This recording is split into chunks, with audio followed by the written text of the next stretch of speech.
দেশজুড়ে বরিশালের আমড়া নামে পরিচিত হলেও এর বেশিরভাগ যোগান আসে ঝালকাঠি জেলা থেকে। উৎপাদন খরচ কম হওয়ায় দিন দিন বাড়ছে আমড়ার চাষ। ঝালকাঠি জেলার ভাসমান আমড়ার বাজারের খ্যাতি দেশজুড়ে।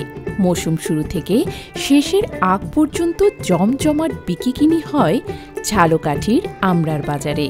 পানিতে ভাসমান বাজার কিংবা স্থলভিত্তিক আড়ত সবখানেই থাকে তাজা আমড়ার সমারোহ। ঝালকাঠি জেলার ভীমরুলি, শতদশকাঠি, ডুমুরিয়া, 18 সহ আশপাশের গ্রামগুলোতে বসে আমড়ার ভাসমান বাজার। প্রতিদিন ছোট ছোট নৌকায় করে আমড়া নিয়ে এই ভাসমান হাটে হাজির হন চাষিরা। এই যে বরিশালে আমরা বলা হয়, এই আমড়াগুলা ঝালকাঠিতে আর পিরোজপুরে বেশি জন্মে। এগুলা জমিগুলো হয়েছে আর আপনার উর্বর শক্তি ভালো, এই জন্য আমরাই ভালো চাষ, সবাই আমরার উপর ঝুঁকছে। এখানে আমরায় কোনো কীটনাশক বা ফরমালিন ব্যবহার করা হয় না। এবছর তুলনা হারে আমরা খুবই কম। এবছর ফসল তো একটু কম, যার জন্য দামটাও ভালো যাইতেছে। অন্য অন্য ফসলের চেয়ে এতে খরচা কম হয় আর দাম পাওয়া যায় ভালো। আড়ত মালিকরা নৌকা থেকে কিনে নেন আমড়া। সকাল 8টার মধ্যে বাজার বসে, বেচাকেনা চলে দুপুর পর্যন্ত।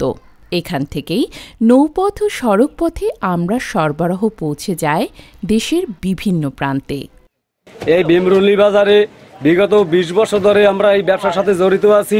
আমরা ঝালকাঠি এখানে আমরা কিনে ঢাকায় পাঠাই। আগে পেয়ারার নামেই পরিচিত ছিল, এখন আমড়া নামে পরিচিত হয়ে যাচ্ছে, কারণ আমড়ার ফলনটা পেয়ারার থেকে এখন বেশি। আমরা বাগান কিনে নিয়ে আমাদের সময় মতন বাজার ভালো হইলে তখন আমরা পারি, লোকজন খাটে আরও, আমরা পারি, আমরা আবার পাইকারি আড়তে বিক্রি করি। প্রতি বছর এখানে আমরা কিনি, এবার ঢাকা, সিলেট বিভিন্ন জায়গায় আমরাটা চালান হয়। কৃষকরা এই জায়গায় নৌকায় আমরা নিয়ে আসে। প্রত্যেক রোজ আমরা 4 থেকে 5 লাখ টাকা ক্রয় করি। মৌসুমে প্রতিমন আমড়া বিক্রি 1200 থেকে 1600 টাকায়। দাম ভালো থাকায় খুশি ব্যবসায়ী ও উদ্যোক্তারা। ঝালকাঠি জেলায় এবছর 602 হেক্টর জমিতে আমড়ার আবাদ হয়েছে।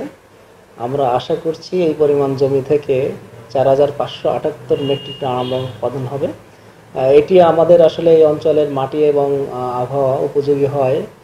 আমাদের কৃষক ভাইরা এবং অনেক যুবক ভাইরা এই আমড়া চাষে ঝুঁকছে এবং এটি একটি বাণিজ্যিক ফসলও ইতিমধ্যে হয়েছে। এবং আমাদের বিশেষ করে আমড়াতে আমাদের ভিটামিন সি থাকা এবং অন্যান্য পুষ্টিগুণ থাকা, এটা চাহিদা বেশ ভালো আছে। আমড়াকে কেন্দ্র করে কর্মসংস্থান হয়েছে শত শত মানুষের।